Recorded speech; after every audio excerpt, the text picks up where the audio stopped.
Studio में बैठकर पत्रकारिता करने वाले एंकर जब चुनावी मौसम में मौसम के लिहाज से जमीन पर उतरने की कोशिश करते हैं तब उन्हें असली तापमान का पता चलता है। स्टूडियो की एसी में बैठकर न सर्दी और न गर्मी का एहसास इन एंकर्स को होता है, लेकिन जैसे ही ग्राउंड रिपोर्ट के नाम पर कुछ टीआरपी बटोरने के लिए चुनाव के दौरान जब ये जमीन पर जाकर जनता के बीच में पहुंचकर प्रोग्राम करते हैं तब जनता इनको आईना दिखाती है। ये एंकर जो स्टूडियो में बैठकर दिन रात इसी जनता के मुद्दों पर बात नहीं करते हैं, सिर्फ सरकार के मुद्दों को ही एजेंडे के तौर पर चलाते हैं, यही एंकर जब जनता के बीच में होते हैं तो जनता याद दिलाती है कि उनके मुद्दे क्या हैं।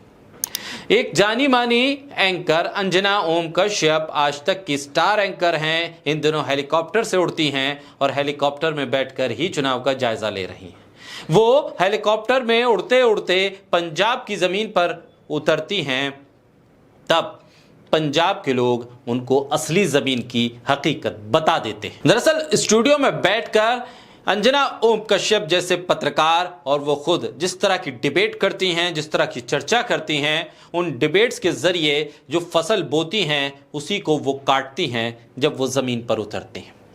अपनी डिबेट्स में खूब हिंदू मुसलमान करती हैं और जब समाज में ये जाकर जनता की हितैषी बनने की कोशिश करती हैं, जनता की राय जानने की कोशिश करती हैं, तब पंजाब की सरजमीन पर उतरकर पंजाब के लोगों ने ये बता दिया कि उनके मुद्दे क्या हैं।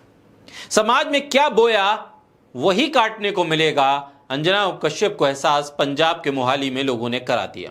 दरअसल जब वो पंजाब के मोहाली में उतरी और हेलीकॉप्टर वाली पत्रकारिता करते करते ये पूछने लगी कि मुद्दे क्या हैं, सामने बीजेपी के प्रतिनिधि भी थे, कांग्रेस आम आदमी पार्टी के प्रतिनिधि भी थे, तो फिर जनता ने आओ देखा न ताओ जबरदस्त तरीके से अपने मुद्दों को रखना शुरू कर दिया। जनता ने पूछ लिया कि महंगाई पर ये बीजेपी वाले बोलते क्यों नहीं, महिला सुरक्षा की बात करते हैं, इनके उम्मीदवार तो खुद महिलाओं के साथ यौन शोषण हिंसा करके उनको टिकट दे दिया जाता है और खुद प्रधानमंत्री कर्नाटक में ऐसे ही एक उम्मीदवार के समर्थन में रैली करने पहुंच जाते हैं। मणिपुर में महिलाओं को नंगा घुमाया जाता है बीजेपी, तो क्या खुद प्रधानमंत्री मणिपुर नहीं जाते?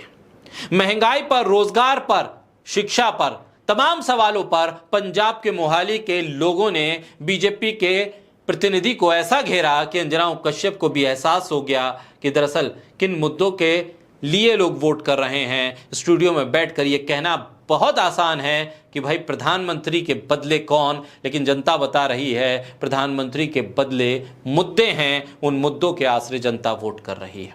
हेलीकॉप्टर वाली पत्रकारिता करने वाली अंजना कश्यप जब जमीन पर आई तो उन्हें जगह जगह पे जहां जहां वो गई विरोध का सामना भी करना पड़ा, मुद्दों का सामना भी करना पड़ा, यहां तक कि गोदी मीडिया मुर्दाबाद के नारे तक लगाए गए। अलग अलग तरीके से लोगों ने अपना विरोध जताया।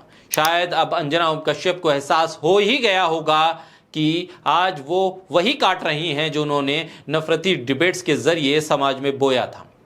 गोदी मीडिया के सामने सबसे बड़ी चुनौती यह है कि अगर वो सत्ता के खिलाफ बोलती है, प्रधानमंत्री के खिलाफ बोलती है, तो नौकरी से हाथ धोना पड़ेगा, और अगर सत्ता के पक्ष में एजेंडा चलाए तो जनता खदेड़ देती है। मोदी सरकार के लिए जिन किसानों को भरा बुरा इन्हीं गोदी मीडिया के एंकर्स ने कहा, एंकर साहिबा खुद पंजाब के किसानों को ये बता रही थी कि देशभक्ति क्या है, मोदी सरकार ने कैसे किसानों का भला किया है। पंजाब के लोगों ने इन्हीं एंकर साहिबा अंजना कश्यप को आईना दिखा दिया।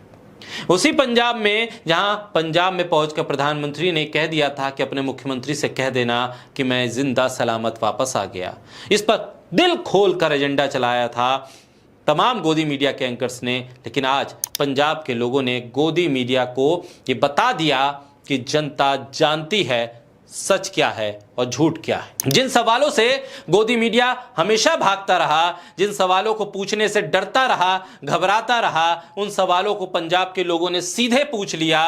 और ऐसे में जब सीधे सवाल पूछे जा रहे थे बीजेपी से, तो गोदी मीडिया की बोलती बंद हो गई थी। अंजना उपकश्यप गोदी मीडिया के प्रतिनिधि के तौर पर थीं। दरअसल पंजाब के मोहाली में जो सवाल पूछे गए वो सवाल बीजेपी और सत्ता में बैठी पार्टी से पिछले 10 सालों से जनता पूछ रही है, लेकिन इस देश का मीडिया है कि इन सवालों को ना तो उठाता है और ना उठाने वालों को जगह देता है। सरकार तक इन आवाजों को पहुंचने नहीं देता। सरकार जो चाहती है वही सुनाता है, वही सुनता है। इसलिए जब इस तरह के पत्रकार, जब इस तरह के एंकर स्टूडियो से बाहर निकलते हैं तो जनता इनको मुर्दाबाद के नारों के साथ इनका स्वागत करती है और इनके सामने बीजेपी के नेताओं से जब सवाल करती है तो समझिए ये पूरी की पूरी भड़ास उन एंकर्स की होती है जो बीजेपी के प्रवक्ताओं पर जनता के जरिए निकलती है।